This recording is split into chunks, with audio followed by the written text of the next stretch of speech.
પ્રકરણ 15 અન્ન સ્ત્રોતોમાં સુધારણા ઇમ્પ્રુવમેન્ટ ઇન ફૂડ રિસોર્સિસ. આપણે બધા જાણીએ છીએ કે બધા જ સજીવોને ખોરાકની આવશ્યકતા હોય છે.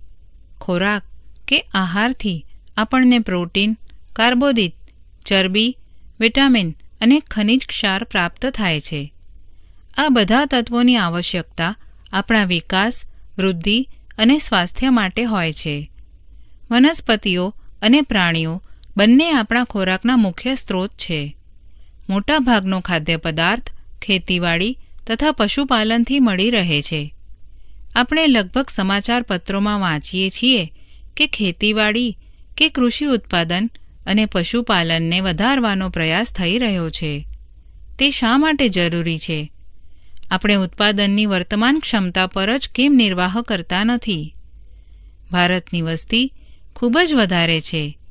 આપણા દેશની વસ્તી 1 બિલિયન એટલે કે 100 કરોડથી પણ વધારે છે અને તેમાં સતત વધારો થઈ રહ્યો છે. આ વધતી જતી વસ્તીને માટે 1 બિલિયન ટનના ચોથા ભાગ જેટલા અન્ન ઉત્પાદનની જરૂરિયાત છે. આ વધારો વધારે ભૂમિ પર ખેતીવાડી કરવાથી સંભવિત થઈ શકે છે. પરંતુ ભારતમાં પહેલેથી ઘણા બધા સ્થળો પર ખેતી થઈ રહી છે. આથી ખેતીવાડી માટે વધારે ભૂમિ કે જમીનની પ્રાપ્યતા સંભવિત નથી. એટલા માટે પાક તથા પશુધનના ઉત્પાદનની ક્ષમતામાં વધારો કરવો આવશ્યક છે. અત્યાર સુધી પાક ઉત્પાદનને વધારવાના આપણા પ્રયત્નો કેટલાક અંશે સફળ રહ્યા છે.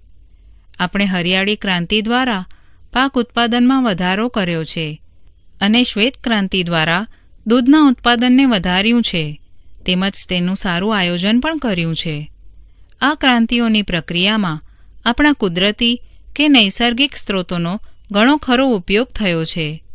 આના પરિણામ રૂપે આપણા કુદરતી કે નૈસર્ગિક સ્ત્રોતોને નુકસાન થવાની તકો વધી ગઈ છે. આથી એ અગત્યનું છે કે પાક ઉત્પાદન વધારવાના આપણા પ્રયત્નો પર્યાવરણ સંતુલિત રાખવા અને પર્યાવરણ જાળવી રાખનારા પરિબળોને નુકસાન ન પહોંચે તેવા હોવા જોઈએ. એટલા જ માટે ખેતી અને પશુપાલન માટે સમપોષણીય એટલે કે નુકસાન ન કરે તેવી પ્રણાલીઓને અપનાવવાની આવશ્યકતા છે. પાક ઉત્પાદન વધારીને અને તેને ગોદામોમાં સંગ્રહ કરવાથી કુપોષણ અને ભૂખની સમસ્યાનું સમાધાન થઈ શકતું નથી. લોકોને અનાજ ખરીદવા માટે ધનની આવશ્યકતા પણ હોય છે. ખાદ્ય સુરક્ષા તેના ઉત્પાદન અને પ્રાપ્યતા બંને પર આધારિત છે. આપણા દેશની મોટાભાગની વસ્તી તેમના જીવન નિર્વાહ માટે ખેતી પર નિર્ભર છે. એટલા માટે જ ખેતી ક્ષેત્રે લોકોની આવક પણ વધારવી જોઈએ જેથી ભૂખની સમસ્યાનું સમાધાન થઈ શકે. ખેતીમાં વધારે ઉત્પાદન પ્રાપ્ત કરવા માટે વૈજ્ઞાનિક આયોજનબદ્ધ પ્રણાલીઓ અપનાવવી જોઈએ. સારા પોષણયુક્ત જીવન નિર્વાહ માટે મિશ્ર ખેતી, આંતરપાક પદ્ધતિ અને સંગઠિત ખેતી કે વર્ધિત કૃષિ પ્રણાલીઓ અપનાવવી જોઈએ. ઉદાહરણ તરીકે પશુપાલન, મરઘાપાલન, મત્સ્ય ઉદ્યોગ, મધમાખી ઉછેરની સાથે ખેતી વગેરેને પ્રોત્સાહન આપવું. હવે પ્રશ્ન એ છે કે આપણે પાક અને પશુપાલનના ઉત્પાદનને કેવી રીતે વધારી શકીએ? પાક ઉત્પાદનમાં સુધારણા ઇમ્પ્રુવમેન્ટ ઇન ક્રોપ યીલ્ડ્સ. ઉર્જાની આવશ્યકતા માટે અનાજ જરૂરી છે જેમ કે ઘઉં, ચોખા, મકાઈ, બાજરી અને જુવારમાંથી કાર્બોદિત મળે છે. કઠોળ જેવા કે ચણા, વટાણા, અડદ, મગ, તુવેર, મસૂરમાંથી પ્રોટીન મળે છે અને તેલીબિયા કે તેલવાળા બીજ જેવા કે સોયાબીન, મગફળી, તલ, એરંડા કે દિવેલા, રાઈ, અળસી અને સૂર્યમુખીમાંથી આવશ્યક તેલ પ્રાપ્ત થાય છે. શાકભાજી, મસાલા અને ફળોમાંથી આપણને વિટામિન અને ખનિજ ક્ષાર, કેટલાક પ્રમાણમાં પ્રોટીન અને કાર્બોદિત પણ મળે છે. ઘાસચારાના પાક જેવા કે બરસીમ, જવ એટલે કે ઓટ અથવા સુદાન ઘાસના ઉત્પાદન પશુપાલન માટે ઘાસચારાના સ્વરૂપમાં થાય છે. વિવિધ પાક માટે વિભિન્ન આબોહવા સંબંધી પરિસ્થિતિઓ, તાપમાન અને પ્રકાશ અવધિ એટલે કે ફોટોપિરિયડ્સની આવશ્યકતા હોય છે, જેનાથી તેઓની સીધી રીતે વૃદ્ધિ પામી શકે છે અને તેઓ તેમનું જીવનચક્ર પૂરું કરે છે. પ્રકાશ અવધિ સૂર્યપ્રકાશના સમયગાળાને સંબંધિત હોય છે. પુષ્પસર્જન અને વૃદ્ધિ સૂર્યપ્રકાશ પર આધારિત હોય છે. જેમ કે આપણે બધા જાણીએ છીએ કે વનસ્પતિઓ સૂર્યના પ્રકાશમાં પ્રકાશ સંશ્લેષણ દ્વારા પોતાનો ખોરાક બનાવે છે. કેટલાક એવા પણ પાક છે કે જે આપણે વર્ષા ઋતુમાં ઉગાડીએ છીએ, તેને ખરીફ પાક કહેવાય છે, જેની ખેતી જૂનથી શરૂઆત થઈ ઓક્ટોબર મહિના સુધી થાય છે. કેટલાક પાક શિયાળાની ઋતુમાં ઉગાડાય છે, જેને નવેમ્બરથી એપ્રિલ મહિના સુધી ઉગાડવામાં આવે છે. આ પાકને રવિ પાક કહે છે. ડાંગર, સોયાબીન, તુવેર, મકાઈ, કપાસ, મગ અને અડદ ખરીફ પાકો છે. ઘઉં, ચણા, વટાણા, રાઈ અને અળસી રવિ પાકો છે. ભારતમાં 1960થી 2004 સુધી ખેતીલાયક ભૂમિમાં 25% વધારો થયો છે, જ્યારે અન્નના ઉત્પાદનમાં 4 ગણો વધારો થયો છે. ઉત્પાદનમાં આ વધારો કેવી રીતે થયો? જો આપણે ખેતીમાં સમાયેલ પ્રણાલીઓની બાબતમાં વિચારીએ તો આપણે તેઓને 3 ચરણોમાં વહેંચી શકીએ છીએ. સૌથી પહેલા ચરણમાં બીજની પસંદગી કરવી, બીજા ચરણમાં પાકની યોગ્ય દેખરેખ રાખવી અને ત્રીજા ચરણમાં ખેતરોમાં ઉગેલા પાકની સુરક્ષા અને કાપણી કે લણણી કરેલ પાકને નુકસાન થવાથી બચાવવો. આ રીતે પાક ઉત્પાદનમાં સુધારણાની ક્રિયામાં પ્રયુક્ત પ્રવૃત્તિઓને નીચે આપેલ વર્ગોમાં વહેંચેલ છે. પાકની જાતિઓ એટલે કે વેરાયટીઝમાં સુધારણા કરવી, પાક ઉત્પાદનમાં સુધારણા કરવી, પાક સુરક્ષાનું પ્રબંધન કરવું. પાકની જાતમાં સુધારણા, ક્રોપ વેરાયટી ઇમ્પ્રુવમેન્ટ. પાકનું ઉત્પાદન સારું થાય તે પ્રયત્ન પાકની જાતિ એટલે કે વેરાયટીઝની પસંદગી પર આધારિત છે. પાકની જાતિઓ કે જાતો માટે વિવિધ ઉપયોગી લક્ષણ જેવા કે રોગ પ્રતિકારક ક્ષમતા, ખાતર પ્રત્યે પ્રતિચાર, નીપજની ગુણવત્તા અને ઊંચા ઉત્પાદનને આધારે પસંદગી કરી પ્રજનન કરાવી શકાય છે. પાકની જાતોમાં ઇચ્છિત લક્ષણોને સંકરણ દ્વારા ઉમેરી શકાય છે. સંકરણ વિધિમાં વિવિધ આનુવંશિક લક્ષણોવાળી વનસ્પતિઓમાં સંકરણ કરાવવામાં આવે છે. આ સંકરણ આંતરજાતીય એટલે કે બે ભિન્ન જાતિ વચ્ચે, અંતરજાતીય એટલે કે એક જ પ્રજાતિની બે ભિન્ન જાતિઓ વચ્ચે અથવા આંતરપ્રજાતીય એટલે કે બે ભિન્ન પ્રજાતિ વચ્ચે કરી શકાય છે. પાક સુધારણાની બીજી રીત એ છે કે ઐચ્છિક લક્ષણોવાળા જનીનને ઉમેરવા. આના પરિણામ સ્વરૂપે જનીનિક રૂપાંતરિત પાક એટલે કે જેનેટિકલી મોડિફાઈડ ક્રોપ્સ GMCs મળે છે. નવી જાતિઓને અપનાવવા કે સ્વીકારતા પહેલાં આવશ્યક છે કે પાકની જાતિની વિવિધ પરિસ્થિતિઓમાં જે વિભિન્ન ક્ષેત્રો કે વિસ્તારોમાં ભિન્ન ભિન્ન હોય છે તે સારું ઉત્પાદન આપી શકે છે. ખેડૂતોને સારી ગુણવત્તાવાળા વિશિષ્ટ બીજ એટલે કે બિયારણની પ્રાપ્તિ થવી જોઈએ અથવા બીજ તે જ જાતિના હોવા જોઈએ જે અનુકૂળ પરિસ્થિતિમાં અંકુરણ પામી શકે.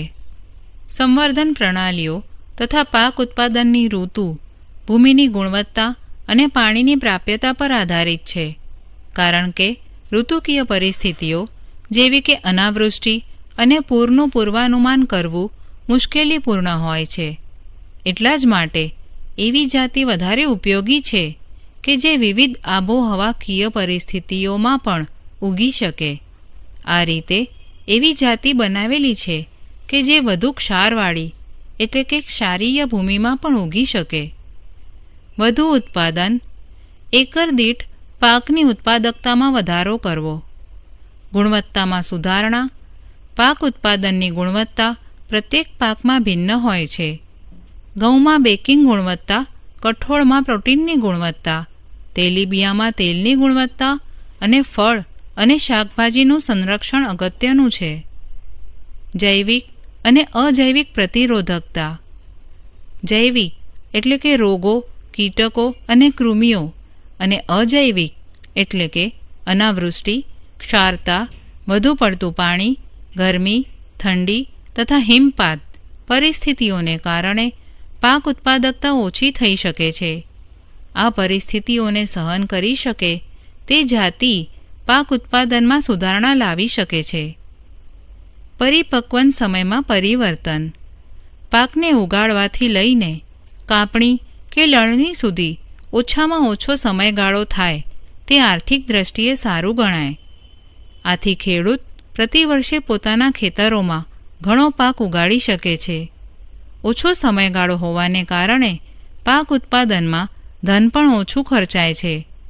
સમાન પરિપક્વન એટલે કે પુખ્તતા કાપણીની ક્રિયાને સરળ બનાવે છે અને કાપણી દરમિયાન થનારા પાકને ઓછું નુકસાન થાય છે. વ્યાપક અનુકૂળતા. વ્યાપક અનુકૂળતાવાળી જાતોનો વિકાસ કરવો વિવિધ પર્યાવરણીય પરિસ્થિતિઓના પાક ઉત્પાદનને સ્થાયી કરવામાં મદદરૂપ થાય છે. એક જ જાતિને વિવિધ વિસ્તારોમાં વિવિધ આબોહવામાં ઉગાડી શકાય છે. ઐચ્છિક કૃષિકીય લાક્ષણિકતા. ઘાસચારાવાળા પાક માટે લાંબી અને વધુ શાખાઓ ઇચ્છિત લક્ષણ છે. અનાજ માટે વામન છોડ યોગ્ય છે, જેથી આ પાકને ઉગાડવા માટે ઓછા પોષક દ્રવ્યોની આવશ્યકતા રહે છે. આ રીતે કૃષિકીય વિજ્ઞાનવાળી જાતિઓ વધારે ઉત્પાદન મેળવવામાં મદદરૂપ થાય છે. પાક ઉત્પાદન પ્રબંધન એટલે કે વ્યવસ્થાપન. Crop production management. અન્ય ખેતી પ્રધાન દેશોની તુલનામાં ભારતમાં પણ ખેતી નાના નાના ખેતરોથી મોટા ખેતરો સુધી થાય છે. એટલા જ માટે વિવિધ ખેડૂતો પાસે ભૂમિ, ધન, સૂચનાઓ અને તકનીકીની પ્રાપ્યતા ઓછી અથવા વધારે હોય છે.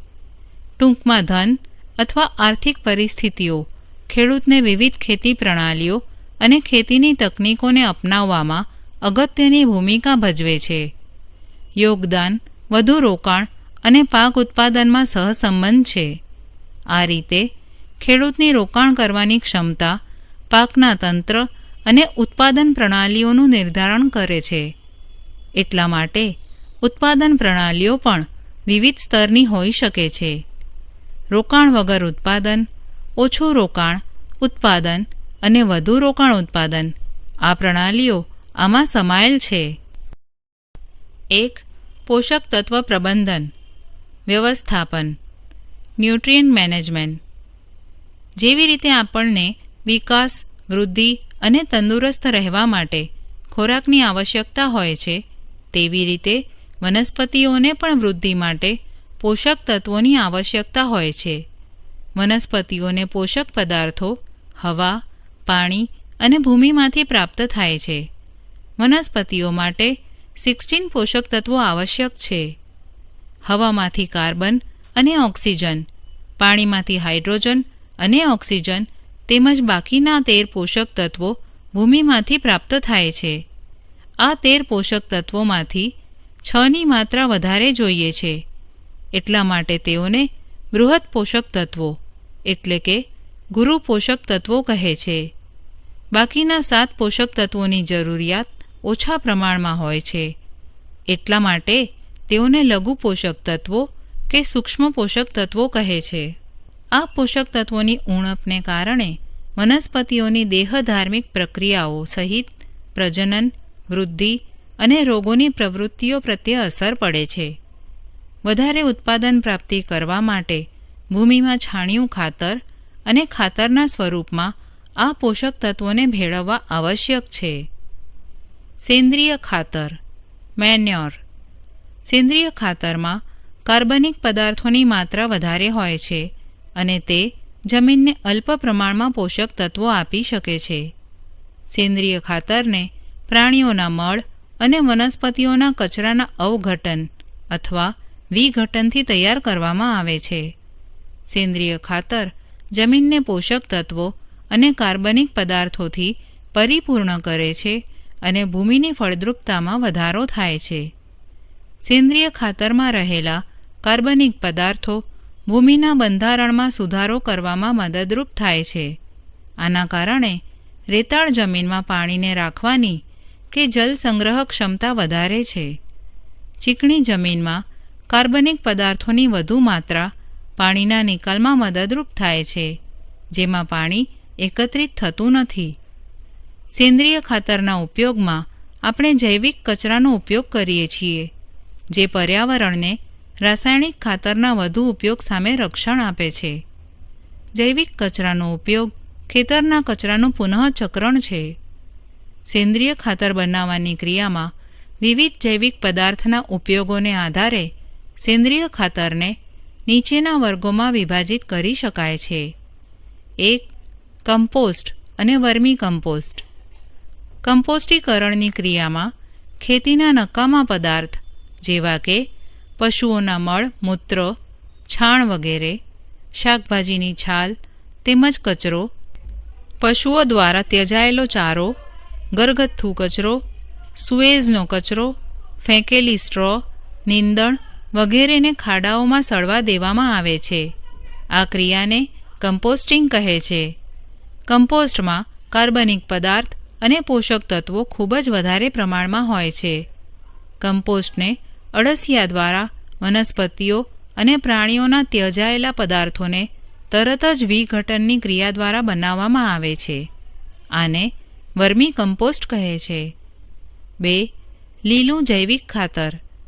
પાક ઉગાડતા પહેલાં ખેતરોમાં કેટલીક વનસ્પતિઓ જેવી કે શણ અથવા ગુવાર વગેરે ઉગાડાય છે અને ત્યાર પછી આના પર હળ ચલાવીને ખેતરની ભૂમિમાં ભેળવી દેવાય છે. આ વનસ્પતિઓ લીલા જૈવિક ખાતરમાં પરિવર્તિત થઈ જાય છે, જે ભૂમિને નાઇટ્રોજન અને ફોસ્ફરસથી પરિપૂર્ણ કરવામાં મદદરૂપ થાય છે. ખાતરો, ફર્ટિલાઇઝર્સ. ખાતર વ્યાવસાયિક સ્વરૂપમાં તૈયાર કરેલ વનસ્પતિ પોષક દ્રવ્ય છે. ખાતર નાઇટ્રોજન, ફોસ્ફરસ અને પોટેશિયમ આપે છે. આના ઉપયોગથી સારી વાનસ્પતિક વૃદ્ધિ, પર્ણો, શાખાઓ અને પુષ્પો થાય છે અને સ્વસ્થ વનસ્પતિઓની પ્રાપ્તિ થાય છે. વધારે ઉત્પાદન માટે ખાતરનો પણ ઉપયોગ થાય છે, પરંતુ તે આર્થિક દ્રષ્ટિએ મોંઘું પડે છે. ખાતરનો ઉપયોગ વધુ ધ્યાનથી કરવો જોઈએ અને તેના સદુપયોગ માટે તેની યોગ્ય માત્રાને યોગ્ય સમયે અને ખાતર આપતા પહેલાં અને તેના પછીની સાવચેતીઓને સ્વીકારવી જોઈએ. ઉદાહરણ તરીકે, ક્યારેક ખાતર વધારે પડતી સિંચાઈને કારણે પાણીની સાથે વહી જાય છે અને વનસ્પતિઓ તેનું પૂરતા પ્રમાણમાં શોષણ કરી શકતી નથી. ખાતરનું આ વધારાનું પ્રમાણ જળ પ્રદૂષણનું કારણ બને છે. જેમ કે આપણે અગાઉના પ્રકરણમાં અભ્યાસ કર્યો છે, ખાતરનો સતત ઉપયોગ ભૂમિની ફળદ્રુપતાને ઘટાડે છે, કારણ કે કાર્બનિક પદાર્થોની પુનઃપૂર્તિ થઈ શકતી નથી અને આનાથી સૂક્ષ્મજીવો તેમજ ભૂમિગત સજીવોના જીવનચક્ર અવરોધાય છે. ખાતરોના ઉપયોગ દ્વારા પાકનું વધારે ઉત્પાદન ઓછા સમયમાં પ્રાપ્ત થઈ શકે છે, પરંતુ આ જમીનની ફળદ્રુપતાને કેટલાક સમય પછી નુકસાન પહોંચાડે છે, જ્યારે જૈવિક ખાતરના ઉપયોગથી થતા લાભ લાંબા સમય માટે છે. કાર્બનિક ખેતી કરવાની આ એક પદ્ધતિ છે જેમાં રાસાયણિક ખાતર, જંતુનાશક, નીંદણનાશક વગેરેનો ઉપયોગ ખૂબ જ ઓછો કે બિલકુલ થતો નથી. આ પદ્ધતિમાં વધુમાં વધુ કાર્બનિક ખાતર, ખેતીના નકામા પદાર્થો એટલે કે કચરો અને પશુધનનો કચરોનું પુનઃચક્રીયકરણ, જૈવિક પરિબળો જેવા કે નીલ હરિત લીલનું સંવર્ધન જૈવિક ખાતર બનાવવામાં ઉપયોગ કરવામાં આવે છે. લીમડાના પર્ણો અને હળદરનો વિશેષ રૂપે જૈવ કીટનાશકોના સ્વરૂપમાં ખાદ્ય સંગ્રહમાં ઉપયોગ થાય છે. કુશળ પાક ઉત્પાદન પદ્ધતિ માટે મિશ્રિત ખેતી, આંતરપાક પદ્ધતિ અને પાક ચક્રણ અથવા પાકની ફેરબદલી ચર્ચા કરેલ છે, જે આવશ્યક છે. તે પાક તંત્ર, કીટક, જંતુ અને નીંદણનું નિયંત્રણ કરે છે અને પોષક તત્વ પણ આપે છે. સિંચાઈ, ઇરિગેશન. ભારતમાં મોટાભાગની ખેતી વરસાદ પર આધારિત છે, અથવા મોટાભાગના વિસ્તારોમાં પાકનું ઉત્પાદન સમયસર વર્ષાઋતુ આવવાને લીધે અને વૃદ્ધિ સમયગાળામાં યોગ્ય વરસાદ થવા પર આધારિત છે. એટલા જ માટે ઓછો વરસાદ થવાને લીધે પાક ઉત્પાદન ઘટી જાય છે. પાકની વૃદ્ધિ નિયત સમયગાળામાં યોગ્ય સમયે સિંચાઈ કરવાથી સંભવિત પાક ઉત્પાદનમાં વધારો થઈ શકે છે. એટલા માટે વધારેમાં વધારે ખેતી ઉપયોગી ભૂમિને સિંચાઈ કરવા માટે ઘણા બધા ઉપાયો થાય છે. ભારતમાં પાણીના અનેક સ્ત્રોત છે અને વિવિધ પ્રકારની આબોહવા છે. આ પરિસ્થિતિઓમાં વિવિધ પ્રકારની સિંચાઈની રીતો પાણીના સ્ત્રોતની પ્રાપ્યતાને આધારે અપનાવી શકાય છે. આ સ્ત્રોતોના કેટલાક ઉદાહરણ કૂવાઓ, નદીઓ અને તળાવો છે. કૂવાઓ. કૂવા બે પ્રકારના હોય છે: ખોદેલા કૂવા અને નળ કૂવા એટલે કે ટ્યુબવેલ. ખોદેલા કૂવા દ્વારા ભૂમિગત પાણીના સ્તરોમાં આવેલા પાણીને એકત્રિત કરવામાં આવે છે. નળ કૂવામાં પાણી ઊંડા જળ સ્તરોમાંથી કાઢવામાં આવે છે. આ કૂવાઓમાંથી સિંચાઈ માટે પાણીને પંપ દ્વારા કાઢવામાં આવે છે. નહેરો. આ સિંચાઈનું એક મોટું, વિસ્તૃત અને વ્યાપક તંત્ર છે. આમાં પાણી એક કે વધારે જળાશયો અથવા નદીઓમાંથી આવતું હોય છે. મુખ્ય નહેરમાંથી શાખાઓ દ્વારા નીકળે છે, જે વિભાજિત થઈને ખેતરોમાં સિંચાઈ કરાય છે. નદીના પાણીને ઊંચકવાની પ્રણાલી અથવા તંત્રો RLS રિવર લિફ્ટ સિસ્ટમ. જે વિસ્તારોમાં જળાશયોમાંથી ઓછું પાણી મળવાને કારણે નહેરોના વહેડા અનિયમિત અથવા અપૂરતા હોય છે, ત્યાં પાણીને ઉપર કે ઊંચે લઈ જવા માટેનું તંત્ર કે પ્રણાલી વધારે ઉપયોગી બને છે. નદીઓના કિનારે આવેલા ખેતરોમાં સિંચાઈ કરવા માટે નદીઓમાંથી સીધું પાણી મેળવવામાં આવે છે. તળાવો. નાના જળાશયો જે નાના વિસ્તારોમાં વહેતા પાણીનો સંગ્રહ કરે છે, જે તળાવનું સ્વરૂપ ધારણ કરી લે છે. ખેતીમાં પાણીની પ્રાપ્યતા વધારવા માટે આધુનિક રીતો જેવી કે પાણીનો સંગ્રહ અને પાણીની વહેંચણીનું યોગ્ય પ્રબંધન દ્વારા ઉપયોગ કરવામાં આવે છે. એટલા માટે નાના બંધ બનાવવામાં આવે છે, જેનાથી ભૂમિજળમાં વધારો થાય છે. આ નાના બંધ વરસાદના પાણીને વહેતું અટકાવે છે અને ભૂમિનું ધોવાણ પણ ઓછું કરે છે. પાકની રીતો. ખેતીની રીતો. Cropping patterns. વધારે લાભ મેળવવા માટે પાક ઉગાડવાની વિવિધ રીતોનો ઉપયોગ કરી શકાય છે.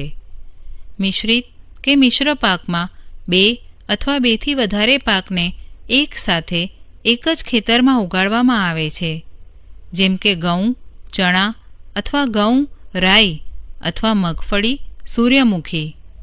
આને લીધે નુકસાન થવાની સંભાવના ઓછી થઈ જાય છે, કારણ કે એક પાક નાશ થઈ જવાને લીધે બીજા પાકના ઉત્પાદનની આશા જાગ્રત રહે છે. આંતરપાક ઉછેર પદ્ધતિમાં 2 અથવા 2 થી વધારે પાકને એક સાથે એક ખેતરમાં નિર્દેશિત માળખામાં ઉગાડાય છે. કેટલીક હરોળ એટલે કે ચાસમાં એક પ્રકારનો પાક અને તેને એકાંતરે આવેલી બીજી હરોળમાં બીજો પાક ઉગાડાય છે. ઉદાહરણ તરીકે સોયાબીન, મકાઈ અથવા બાજરી, ચોળા પાકની પસંદગી એ પ્રકારે કરાય છે કે તેઓના પોષક તત્વોની આવશ્યકતાઓ ભિન્ન ભિન્ન હોય, જેથી પોષક દ્રવ્યોનો વધુ માત્રામાં ઉપયોગ થઈ શકે. આ વિધિ દ્વારા જંતુ અથવા રોગોને એક પ્રકારના પાકને બધી જ વનસ્પતિઓમાં ફેલાતી રોકી શકાય છે. આ પ્રકારે બંને પાકથી સારું ઉત્પાદન મેળવી શકાય છે. કોઈ એક ખેતરમાં ક્રમવાર પૂર્વ આયોજન કાર્યક્રમ અનુસાર વિવિધ પાકને ઉગાડાય તેને પાકની ફેરબદલી કહે છે. પ્રબળતા કે પરિપક્વન સમયગાળા પર આધારિત વિવિધ પાકનું સંમિશ્રણ કરવા માટે પાકની ફેરબદલી અપનાવવામાં આવે છે. એક કાપણી પછી કયા પાકને ઉગાડવો જોઈએ તે ભૂમિની મૃદુતા અને સિંચાઈની પ્રાપ્યતા પર આધાર રાખે છે. જો પાકની ફેરબદલી યોગ્ય રીતે કરવામાં આવે તો એક વર્ષમાં 2 અથવા 3 પાક દ્વારા સારું ઉત્પાદન મેળવી શકાય છે. પાક સુરક્ષાનું પ્રબંધન એટલે કે વ્યવસ્થાપન, ક્રોપ પ્રોટેક્શન મેનેજમેન્ટ. ખેતરોમાં પાકને નીંદણ, કીટકો, જંતુઓ અને રોગોથી નુકસાન થતું હોય છે. જો યોગ્ય સમયે નીંદણ તથા જંતુઓનું નિયંત્રણ ન કરવામાં આવે તો પાકને ખૂબ જ નુકસાન થાય છે. નીંદણ ખેતી ઉપયોગી ભૂમિમાં અનાવશ્યક વનસ્પતિઓ છે. ઉદાહરણ તરીકે ગાડરિયું એટલે કે ઝેન્થિયમ, ગાજરઘાસ એટલે કે પાર્થેનિયમ, મોથા, સાયપેરિનસ રોટુન્ડસ. તે નીંદણ ખોરાક સ્થાન તથા પ્રકાશ માટે સ્પર્ધા કરે છે. નીંદણ પોષક તત્વ પણ મેળવે છે, જેનાથી પાકની વૃદ્ધિ ઓછી થઈ જાય છે. એટલા માટે સારી ઉપજ માટે પ્રારંભિક અવસ્થામાં જ નીંદણને ખેતરોમાંથી કાઢી નાખવું જોઈએ. સામાન્ય રીતે કીટક જંતુઓ 3 પ્રકારે વનસ્પતિઓ પર આક્રમણ કરે છે. 1. તે મૂળ, પ્રકાંડ અને પર્ણોને કોતરી નાખે છે. 2. તે વનસ્પતિઓના વિવિધ ભાગોમાંથી કોષોનો રસ એટલે કે કોષરસ ચૂસી લે છે. અને 3. તે પ્રકાંડ અને ફળોમાં છિદ્ર કરી નાખે છે. આ પ્રકારે તે પાકને ખરાબ કરી નાખે છે અને પાકની ઉત્પાદકતા ઘટાડી નાખે છે. વનસ્પતિઓમાં રોગ બેક્ટેરિયા, ફૂગ અને વાયરસ જેવા રોગકારકો દ્વારા થાય છે. તે ભૂમિ, પાણી અને હવામાં હાજર હોય છે અને આ માધ્યમો દ્વારા જ વનસ્પતિઓમાં ફેલાય છે. નીંદણ, કીટકો અને રોગો પર નિયંત્રણ જુદી જુદી રીતો દ્વારા કરી શકાય છે. આમાં સૌથી વધારે પ્રચલિત રીત જંતુનાશક રસાયણના ઉપયોગની છે. તેમાં તૃણનાશક, કીટનાશક અને ફૂગનાશકનો સમાવેશ થાય છે. આ રસાયણોનો પાકની વનસ્પતિઓ પર છંટકાવ કરવામાં આવે છે અથવા બીજ અને ભૂમિના ઉપચાર માટે ઉપયોગ કરાય છે. પરંતુ તેઓનો વધુ માત્રામાં ઉપયોગ કરવાથી ઘણી બધી સમસ્યાઓ ઉત્પન્ન થઈ શકે છે. જેમ કે તે કેટલીક વનસ્પતિઓ અને પ્રાણીઓ માટે વિષાલુ પદાર્થો હોઈ શકે છે અને પર્યાવરણીય પ્રદૂષણનું કારણ પણ હોઈ શકે છે. યાંત્રિક રીત દ્વારા નીંદણને દૂર કરવું એ પણ એક રીત છે. નિષેધાત્મક રીતો જેવી કે સમય પર પાક ઉગાડવો, યોગ્ય ક્યારીઓ કે ચાસ તૈયાર કરવા, આંતરિક પાક લેવા અને પાકની ફેરબદલી કરવી. આ પદ્ધતિઓ કે રીતો નીંદણને નિયંત્રિત કરવામાં મદદરૂપ થાય છે. જંતુઓ પર નિયંત્રણ મેળવવા માટે પ્રતિરોધકતાની ક્ષમતા ધરાવતી જાતોનો ઉપયોગ અને ઉનાળામાં હળ ચલાવીને કે હળથી ખેડીને કેટલીક નિષેધાત્મક પદ્ધતિઓનો ઉપયોગ કરી શકાય. આ પદ્ધતિમાં નીંદણ અને જંતુઓનો નાશ કરવા માટે ઉનાળાની ઋતુમાં ઊંડાઈ સુધી હળ ચલાવાય છે. અનાજનો સંગ્રહ, સ્ટોરેજ ઓફ ગ્રેઇન્સ. ખેત ઉત્પાદન કે કૃષિ ઉત્પાદનને વધુ નુકસાન થઈ શકે છે. આ નુકસાનના જૈવિક કારકો કીટકો, ખોતરીને ખાનારા એટલે કે ઉંદર, ફૂગ, ઈતરડી અને બેક્ટેરિયા તેમજ અજૈવિક ઘટકો જેવા કે તાપમાન અને ભેજના અયોગ્ય પ્રમાણને કારણે સંગ્રહ સ્થાનને નુકસાન થાય છે. આ પરિબળોને કારણે ગુણવત્તામાં ઘટાડો, વજનમાં ઘટાડો, નબળી અંકુરણ ક્ષમતા, નીપજનો રંગ દૂર થવો, જેને કારણે બજાર કિંમત ઘટે છે. આ પરિબળો પર નિયંત્રણ મેળવવા માટે યોગ્ય ઉપચાર અને સંગ્રહનું પ્રબંધન કરવું જોઈએ. નિરોધક અને નિયંત્રણ પદ્ધતિઓનો ઉપયોગ સંગ્રહ કરતા પહેલાં કરાય છે. આ પદ્ધતિઓમાં સંગ્રહ કરતા પહેલાં ઉત્પાદનની નિયંત્રિત સફાઈ કરીને સારી રીતે સૂકવવામાં આવે છે. પહેલાં સૂર્યના પ્રકાશમાં અને પછી છાંયડામાં રસાયણયુક્ત તથા ધુમાડાનો ઉપયોગ કરાય છે, જેથી જંતુઓ મરી જાય છે. આવી પદ્ધતિઓ તેમાં સામેલ છે. પશુપાલન, એનિમલ હસબેન્ડરી. પશુધનના પ્રબંધનને પશુપાલન કહે છે. આના અંતર્ગત ઘણા બધા કાર્યો છે, જેવા કે ખોરાક આપવો, પ્રજનન અને રોગો પર નિયંત્રણ રાખવું. પશુપાલનમાં દૂધાળા ઢોર, બકરી, ઘેટાં, મરઘા અને મત્સ્ય ઉછેરનો સમાવેશ થાય છે. વસ્તી વધારો અને રહેણીકરણીમાં સુધારાને કારણે ઈંડા, દૂધ અને માંસની માંગ વધી રહી છે. પશુધન માટે માનવીય વ્યવહારના પ્રતિ જાગૃતિ હોવાને કારણે પશુધનની માવજતમાં કેટલીક નવી મર્યાદાઓ પણ આવેલી છે. એટલા માટે પશુધનનું ઉત્પાદન વધારવા માટે તેઓમાં સુધારણાની આવશ્યકતા છે. પશુની ખેતી કે કૃષિ, કેટલ ફાર્મિંગ. પશુપાલનના 2 ઉદ્દેશો છે: દૂધ આપવાવાળા અને ખેતી ઉપયોગી કામ કરનારા, એટલે કે હળ ચલાવનારા, સિંચાઈ અને ભાર વહન કરનારા માટે પશુઓને પાળવામાં આવે છે. ભારતીય પાલતુ પશુઓની 2 મુખ્ય જાતિઓ છે: ગાય એટલે કે બોસ ઇન્ડિકસ, ભેંસ એટલે કે બોસ બુબેલિસ. દૂધ આપનારી માદાઓને દૂધાળા પશુઓ કહે છે. દૂધ ઉત્પાદન પશુનું દુગ્ધસ્ત્રવણ સમયગાળા પર કોઈ એક મર્યાદા સુધી આધારિત છે, જેનો અર્થ એ છે કે બચ્ચા એટલે કે નવજાતના જન્મ પછી દૂધ ઉત્પાદનનો સમયગાળો પ્રારંભ થાય છે.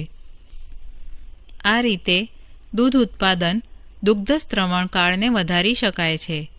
લાંબા સમય સુધી દુગ્ધસ્ત્રવણ કાળ માટે વિદેશી જાતો જેવી કે જર્સી, બ્રાઉન સ્વિસ ગાયને પસંદ કરે છે. દેશી જાતો જેવી કે રાતી સિંધી, શાહીવાલ રોગ પ્રતિકારક ક્ષમતા ખૂબ જ વધારે હોય છે. જો આ 2 જાતોમાં સંકરણ કરાવાય તો એક એવી સંતતિ પ્રાપ્ત થાય છે જેમાં બંનેના ઐચ્છિક લક્ષણો એટલે કે રોગ પ્રતિકારક ક્ષમતા તેમજ લાંબા સમયનો દુગ્ધસ્રવણ કાળ હોય છે.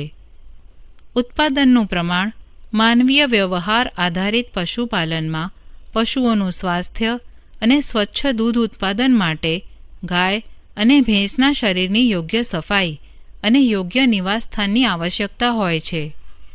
પશુના શરીર પરથી ખરેલા વાળ અને ધૂળને દૂર કરવા માટે નિયમિત રીતે પશુની સફાઈ કરવી જોઈએ. તેઓનું નિવાસસ્થાન એટલે કે ગમાણ ધાબાવાળું અને હવાની અવરજવરયુક્ત હોવું જોઈએ. આવા નિવાસસ્થાનથી તેઓ વરસાદ, ગરમી અને શિયાળામાં ઠંડીથી બચી શકે છે. નિવાસસ્થાનનું ભૂમિ એટલે કે ભોયતળિયું ઢોળાવવાળું હોવું જોઈએ, જેથી તે સાફ અને સૂકું રહે. દૂધ આપવાવાળા પશુ એટલે કે ડેરી પશુને આહારની આવશ્યકતા 2 પ્રકારની હોય છે. એક પ્રકારનો આહાર કે જે તેઓના સ્વાસ્થ્યને સારો જાળવી શકે, અને બીજો તે કે જે દૂધના ઉત્પાદનને વધારે છે. તેની જરૂરિયાત દુગ્ધસ્ત્રવણ કાળ સમયે હોય છે.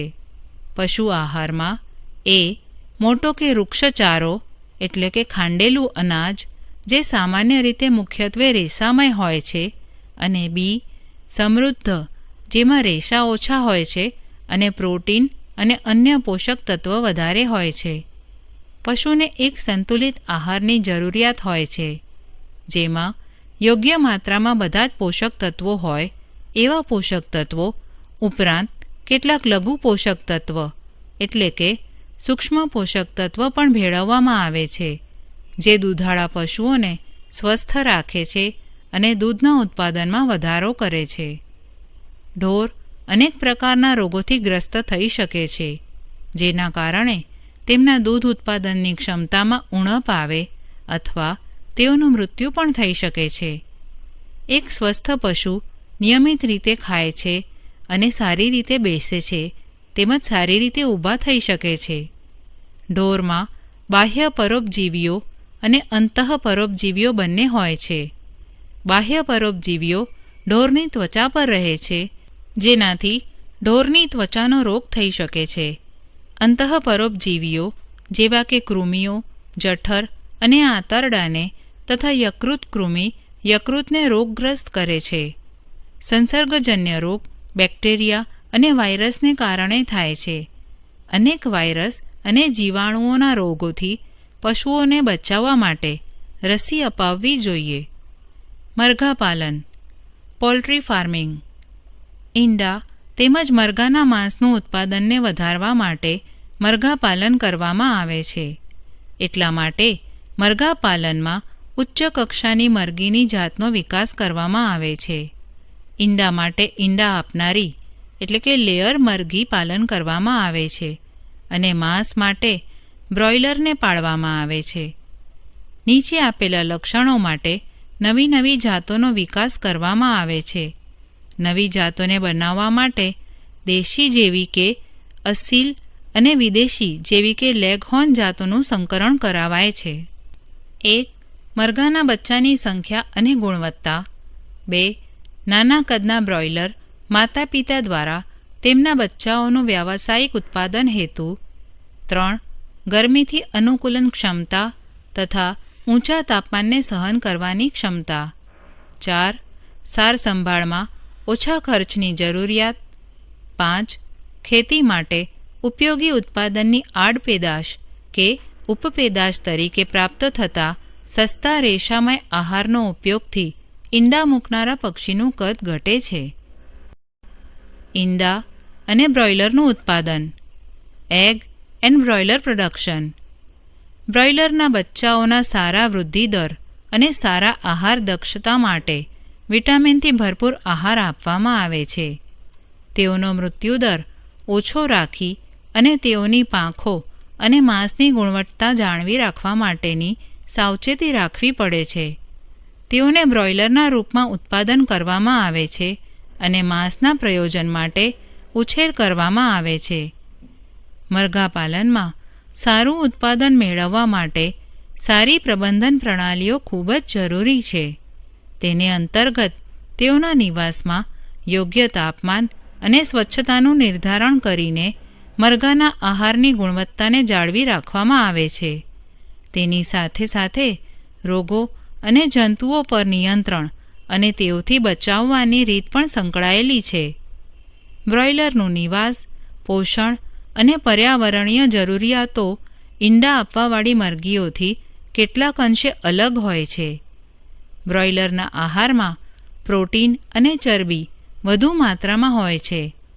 મરઘાના આહારમાં વિટામિન એ અને વિટામિન કેની માત્રા પણ વધારે હોય છે. જીવાણુ, વાયરસ એટલે કે વિષાણુ, ફૂગ, પરોપજીવી અને પોષણની હીનતાને કારણે મરઘીઓમાં ઘણા પ્રકારના રોગો થઈ શકે છે. આમ સફાઈ તથા સ્વચ્છતા પ્રત્યે વિશેષ ધ્યાન રાખવું જોઈએ. તેના માટે નિયમિત રીતે રોગાણુનાશ કરનારા પદાર્થોનો છંટકાવ કરવો જરૂરી છે. મરઘીઓને સંસર્ગજન્ય રોગોથી બચાવવા માટે રસી અપાવવી જોઈએ, જેનાથી રોગના ફેલાવાથી તે ગ્રસ્ત ન થાય. આ સાવચેતીઓને અનુસરવાથી રોગોના ફેલાવાની દિશામાં ઘટાડો થાય. મરઘાને ન્યૂનતમ નુકસાન થાય છે. મત્સ્ય ઉછેર, મત્સ્ય ઉત્પાદન. આપણા ખોરાકમાં માછલી પ્રોટીનનો એક સમૃદ્ધ અને સસ્તો સ્ત્રોત છે. માછલીના ઉત્પાદનમાં મીન પક્ષોયુક્ત માછલીઓ તેમજ કવચીય માછલીઓ જેવી કે ઝીંગાઓ અને મૃદુકાયોનો સમાવેશ થાય છે. માછલીઓ મેળવવાના 2 સ્ત્રોતો છે. એક પ્રાકૃતિક સ્ત્રોત જેને માછલી પકડવી કહે છે અને બીજો સ્ત્રોત મત્સ્યપાલન જેને માછલીનું સંવર્ધન કહે છે. માછલીઓના જળ સ્ત્રોત સમુદ્રી પાણી અને મીઠું પાણી એટલે કે ક્ષારવિહીન પાણી છે. ક્ષારવિહીન પાણી નદીઓ અને તળાવોમાં હોય છે. એટલા માટે જ માછલી પકડવી અને મત્સ્ય સંવર્ધન સમુદ્ર અને મીઠા પાણીના નિવસન તંત્રોમાં કરી શકાય છે. દરિયાઈ મત્સ્ય ઉછેર. ભારતના સમુદ્રી કે દરિયાઈ મત્સ્ય સંસાધન ક્ષેત્ર 7500 કિલોમીટર સમુદ્રી તટ અને તેના સિવાય સમુદ્રની ઊંડાઈ સુધી છે. સૌથી વધારે પ્રચલિત સમુદ્રી માછલીઓ પોમ્ફ્રેટ, મેકેરલ, ટૂના, સાર્ડિન્સ અને બોમ્બે ડક છે. સમુદ્રી કે દરિયાઈ માછલીઓ પકડવા માટે વિવિધ પ્રકારની જાળીઓનો ઉપયોગ માછલી પકડવાવાળી હોડીઓથી કરવામાં આવે છે. સેટેલાઇટ અને પ્રતિધ્વનિ ધ્વનિત્ર એટલે કે એકો સાઉન્ડર્સથી ખુલ્લા સમુદ્રમાં માછલીઓના મોટા સમૂહોની તપાસ કરી શકાય છે અને આ સૂચનાઓનો ઉપયોગ કરી માછલીના ઉત્પાદનને વધારી શકાય છે. કેટલાક આર્થિક મહત્વવાળી સમુદ્રી માછલીઓને સમુદ્રી પાણીમાં સંવર્ધન પણ કરાવવામાં આવે છે. તેમાં મુલેટ, ભેટકી અને પર્લ સ્પોટ એટલે કે મીન પક્ષયુક્ત માછલીઓ, કવચીય માછલીઓ જેવી કે ઝીંગા, મુસલ અને ઓએસ્ટર એટલે કે મોતી છીપ તેમજ તેની સાથે સમુદ્રી નીંદણનો સમાવેશ થાય છે કે દરિયાઈ નીંદણ મોતી છીપનું સંવર્ધન મોતીઓને પ્રાપ્ત કરવા માટે પણ કરવામાં આવે છે. ભવિષ્યમાં દરિયાઈ માછલીઓના ભંડાર ઓછા હોવાની સ્થિતિમાં આ માછલીઓની પૂર્તિ સંવર્ધન દ્વારા થઈ શકે છે. આ પ્રણાલીને દરિયાઈ સંવર્ધન એટલે કે મરીન કલ્ચર કહે છે. અંતઃસ્થલીય મત્સ્ય ઉછેર ઇનલેન્ડ ફિશરીઝ મીઠા જળના સ્ત્રોત, નહેરો, તળાવો, પાણી સંગ્રહાલયો અને નદીઓ છે. ખારા જળના સંસાધન જ્યાં દરિયાઈ પાણી અને મીઠા પાણી મિશ્રિત થાય છે જેમ કે નદીમુખ, સરોવરોની પણ અગત્ય મત્સ્ય સંગ્રહ સ્થાનો છે. જ્યારે માછલીઓનું પ્રગ્રહણ અંતઃસ્થલીયવાળા સ્ત્રોતો પર કરવામાં આવે છે તો ઉત્પાદન વધારે થતું નથી. આ સ્ત્રોતોથી મોટા ભાગનું મત્સ્ય ઉત્પાદન જલ સંવર્ધન દ્વારા જ થાય છે. મત્સ્ય સંવર્ધન ક્યારેક ડાંગરના પાકની સાથે પણ કરવામાં આવે છે. વધુ મત્સ્ય સંવર્ધન મિશ્રિત મત્સ્ય સંવર્ધન તંત્રથી કરી શકાય છે. આ ક્રિયામાં દેશી અને આયાત થતી માછલીઓનો ઉપયોગ કરવામાં આવે છે. આવા તંત્રમાં એક જ તળાવમાં 5 અથવા 6 માછલીઓની જાતિઓનો ઉપયોગ કરવામાં આવે છે.